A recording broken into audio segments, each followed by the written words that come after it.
Hello friends, तो आज हम जानेंगे भारतीय संविधान के बारे में। क्या होता है हमारा भारतीय संविधान? एक्चुअली भारतीय संविधान एक पुस्तक होता है। भारतीय संविधान जिस तरह हमारे घर में कोई भी काम होता है तो हमारे घर के जो गार्जियन होते हैं वो हमें बताते हैं कि काम को कैसे करना चाहिए, कुछ नियम कायदा लगाते हैं कि आपको घर इतने बजे आ जाना है ताकि हम सेफ से रह सके। इसी प्रकार से ये एक सेफ्टी होता है जो हमारे गार्जियन के द्वारा दिया जाता है, इतना बजे आ जाना है, आपको ऐसे रहना है, तो ये कोई बोझ नहीं है। इसी प्रकार से भारतीय संविधान हमारे देश के लिए कुछ प्रतिबंधित कुछ कानून बनाया गया है। उस कानूनों को जिस पुस्तक में लिखा गया है उसको कहा जाता है भारतीय संविधान, ताकि हमारा देश सुचारू रूप से चल सके। तो भारतीय संविधान क्या है? कानूनों का सभी व्यक्तियों के लिए, चाहे वो अमीर हो गरीब हो, सबके लिए एक बराबर हो, उसी को क्या कहा जाता है? भारतीय संविधान। तो ये एक पुस्तक है और इस पुस्तक में ऐसा तो नहीं कोई भी पुस्तक होगा डायरेक्ट उसको लिख दिया जाएगा। तो उस पुस्तक में कुल छोटे छोटे कई भाग हैं और उस कुल भागों की संख्या उसमें 22 है। तो भारतीय संविधान में भागों की संख्या 22 होती है और इस 22 भाग में एक एक नियम को लिखा गया है संजो करके, क ख ग ए बी सी डी, इस प्रकार के करके। इसमें कुल 395 अनुच्छेद हैं और इस 395 अनुच्छेद में भारतीय संविधान के बारे में विस्तृत रूप से जानकारी दी गई है। अब विस्तृत रूप से जानकारी जो दी गई है इसमें सबसे पहला जो है हमारा कुल भाग है 22, अनुच्छेद है इसमें 395। आर्टिकल 1 हमारा कहता है कि भारत जो है राज्यों का संघ है। अब संघ का मतलब क्या होता है? हमारा भारत जो है कई राज्यों से तो मिलकर बना है, ठीक, जैसे बिहार, उत्तर प्रदेश, महाराष्ट्र, ठीक, असम, त्रिपुरा, मेघालय, मणिपुर, इस प्रकार से कई राज्यों से मिलकर के हमारा देश बना हुआ है। तो देश जो होता है, जो बनता है, वो 3 एक्चुअली टाइप का होता है। एक होता है परिसंघ जिसको को फेडरल कहा जाता है, एक होता है अपना संघ। संघ में भी 2 प्रकार को हो जाता है। एक संघ को कहा जाता है फेडरल, ठीक, और एक संघ को कहा जाता है अपना यूनियन। तो एक्चुअली भारत ये है, यूनियन है। तो पहले परिसंघ के बारे में समझते हैं। परिसंघ क्या होता है? को फेडरल होता है। ये को फेडरल क्या होता है? इसमें कई छोटे छोटे राज्य थोड़ी थोड़ी शक्तियां देश को देते हैं और तब देश चलता है। तो ये हो जाता है हमारा को फेडरल। तो ऐसा तो अपना भारत नहीं कि सब राज्य थोड़ा थोड़ा शक्ति हमको दे और तब मोदी जी डिसीजन लेंगे। मोदी जी तो रात को डिसीजन ले लेते हैं कि नोट बंद, तो भारत को फेडरल नहीं है। दूसरा आता है संघ में दो प्रकार का होता है, एक फेडरल होता है और एक होता है यूनियन। तो अमेरिका जो आता है, अमेरिका इस फेडरल के अंतर्गत आता है।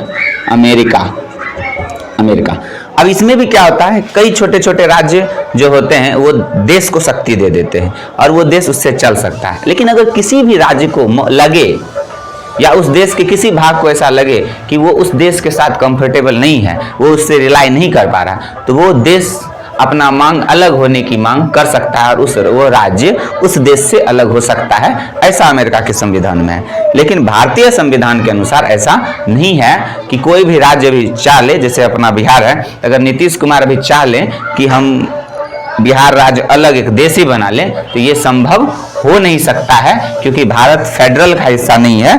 भारत जो है अपना यूनियन है, यूनियन। अब यूनियन भी क्या होता है? यूनियन में भी देश जो है कई राज्यों से मिलकर बना होता है। अब कई राज्यों से मिलकर जो बना होता है तो अपना जो ये भारत है, यूनियन है। अब इसमें सरकार के पास जो होता है अपना कुछ पावर होता है। अब देखिए, केंद्र सरकार के पास राज्य होता है। ये भारत जो है अपना 2 भाग में बटा, एक राज्य से कई राज्यों से मिलकर बना और एक उसका होता है केंद्र सरकार होता है। तो राज्य यहाँ पर केंद्र को पावर नहीं देता है। केंद्र के पास ऑलरेडी अपना पावर होता है और राज्य के पास अपना कुछ सीमित क्षेत्र में पावर होता है। इसमें राज्यों के पास सीमित क्षेत्र में पावर होता है। हर राज्य अपना नियम कानून बना सकती है और केंद्र जो नियम कानून बनाएगी उस नियम को राज्यों को मानना पड़ जाएगा। जैसे कि एग्जाम्पल लेते हैं बिहार का लिकर पॉलिसी। अभी बिहार में जैसे नीतीश कुमार ने क्या किया है, एक नियम कानून ला दिया है कि बिहार में दारू पीना और दारू बेचना दोनों ही अवैध है। तो ये बात सिर्फ बिहार के राज्य तक ही लागू रहेगा, क्योंकि इस संविधान को, इस नियम को सिर्फ राज्य ने बनाया है, ना कि केंद्र ने। लेकिन अगर अभी मोदी जी बोल दे रात उठ करके कि कल से देश में शराब नहीं बिकेगा या जो शराब पिएगा उसको दंड हो जाएगा, तो दूसरा जो राज्य है, चाहे उत्तर प्रदेश है, पश्चिम बंगाल है, उसको ये बात मानना पड़ेगा। इसका सबसे बड़ा एग्जाम्पल था नोटबंदी।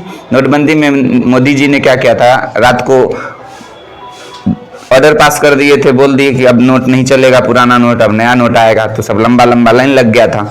अब उसका फायदा हुआ, नुकसान हुआ, आप खुद जानते हैं।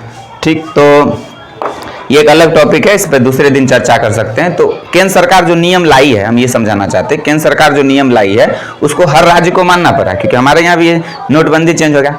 तो अभी नीतीश सरकार अगर चाह ले कि हम नोटबंदी चेंज कर लें, तो वो पावर इनके अंदर नहीं है।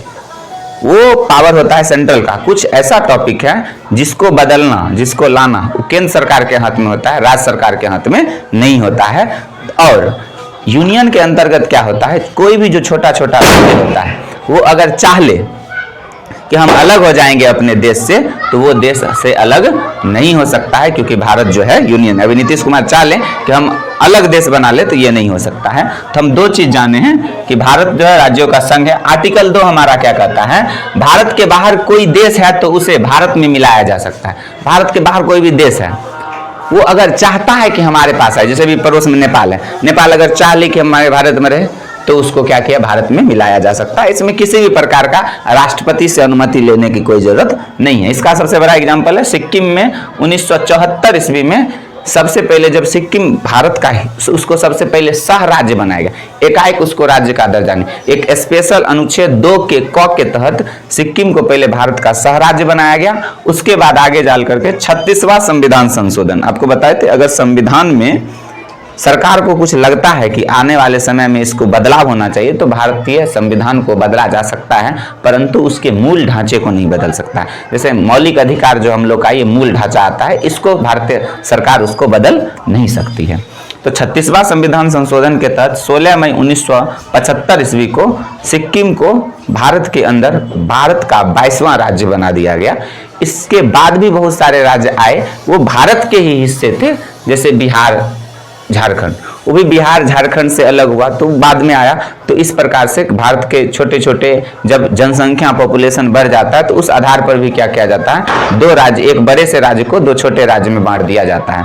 आर्टिकल 3 क्या कहता है कि राष्ट्रपति के पूर्व अनुमति के साथ ही उसके राज्य सीमा में परिवर्तन कर सकते हैं। अगर कोई भी राज्य का नाम अगर परिवर्तन करना है तो स्टेट गवर्नमेंट नहीं कर सकती है, सेंट्रल गवर्नमेंट कर सकती है, लेकिन उसके लिए उसको राष्ट्रपति का विशेष अनुमति नहीं है। वो चाहेगा तो नाम परिवर्तन कर सकता है राज्य का। देखिए अभी देखिए किस बहुत जगह का नाम बदल गया है, मुगलसराय जंक्शन का भी नाम बदल गया, बहुत सारे ऐसे जंक्शन है जिसको नाम बदल दिया गया है इसी आर्टिकल के तहत। और अभी भारत का नाम भी बदला जा सकता है, इसमें राष्ट्रपति का कोई परमिशन नहीं। तो मोदी जी हैं तो कुछ भी कर सकते हैं, ठीक है। तो आज हम 3 आर्टिकल के बारे में जानकारी लिए हैं। अगर आपको हमारा वीडियो पसंद आए तो अगर आप हमारे चैनल को इस YouTube चैनल पर देख रहे हैं तो हमारे चैनल को फुल सपोर्ट करके हमारे चैनल को सब्सक्राइब करें, बेल आइकन को दबाएं। अगर आप हमारे इस वीडियो को फेसबुक या इंस्टाग्राम पर देख रहे हैं तो हमें फॉलो करना ना भूलें। आपका ये फॉलोपन और सब्सक्राइब हमारी ताकत और हमारी